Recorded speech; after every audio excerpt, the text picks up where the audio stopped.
pertama tuh bilang, "Wak, nanti setiap 15 menit kita berhitung ya. Mulai dari aku sampai Leo yang nomor 10 tuh. Sebut aja nanti barisan kalian." Kata kawan-kawannya, "Oke, siap Kak," katanya. Nah, terus Kak Gus bilang, "Kalau nanti pas berhitung angkanya pas ya bagus. Tapi kalau nggak sampai 10, ayo nih kita cari nih, berarti ada yang kurang kan? Kita cari sama-sama. Mana tahu ada yang ketinggal ke belakang. Dan kalau memang ada yang ketinggal langsung teriak pakai kode woi kayak biasanya gitu." Nah, itu kalau misalnya kurang. Tapi kalau misalnya berlebih, diam aja ya. Jangan tengok-tengok belakang, jalan aja terus, kata Kak Gus, Wak. Dan ini sebenarnya bukan pertama kalinya Kak Gus bilang hal kayak gini, Wak. Hampir di semua pendakian bareng sama Kak Gus ini ya, pasti amanat Kak Gus selalu itu, kata Mas Ari. Dan selama itu juga nggak pernah, Wak, ada kejadian hitungan berlebih gitu selama itu. Dah, semua udah dengar amanat Kak Gus, jalanlah itu kan. Mereka lanjut mendaki. Dari shelter 1 menuju shelter 2.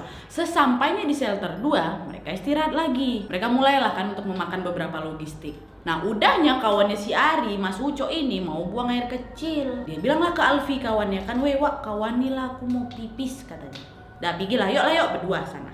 Tiba-tiba entah kenapa mereka balik nih ke rombongan sambil berlari. "Ngapa kalian weh?" kata gitu kan, ditanyakan kawannya. Habis itu mereka bilang, "Itu si Uco waktu lagi mau buang air, aku dengar ada suara daun sama ranting yang kayak diinjak gitu, Bang. Kayak ada yang berjalan gitu, ha. Terus Bang, pas aku lihat sekeliling, aku lihat ada sepasang mata gitu menyala mengarah ke arah kami," katanya. Spontan lah dari situ aku bilang, "Cok, cepet, Cok. Ada mata jalan yang oke tadi, cepat kau buang airnya," kata si Alpi kan. Udah lah, habis itu si Uco tuh birit-birit juga lah kabur mereka ke rombongan. Nah, waktu mendengar hal itu Kak Gus cuma tersenyum aja, Wak. Dia bilang, "Oh, mungkin itu cuma binatangnya, Wak. Udah nggak usah takut kali kalian," katanya gitu. Tapi waktu Alfi melihat ekspresinya si Kak Gus nih kayaknya enggak nih, lagi ada sesuatu nih, karena ekspresinya berbeda gitu, Wak. Dah lah kan, akhirnya udah baca-baca doa aja. Kita lanjut lagi ya nih ke shelter 3, kata Kak Gus. Nah, di sini nih, Wak, baru kejadian yang tidak pernah dibayangkan oleh Mas Ari pun terjadi. Mereka masih dengan formasi yang sama, Wak, ya, yang di ke-10 Leo, yang di 9 Ari, yang paling awal Kak Gus gitu ya. Nah, waktu lagi jalan ke shelter 3 tuh Kak Gus bilang, "Hitung," katanya kan. Kak Gus mulai 1, Uco 2,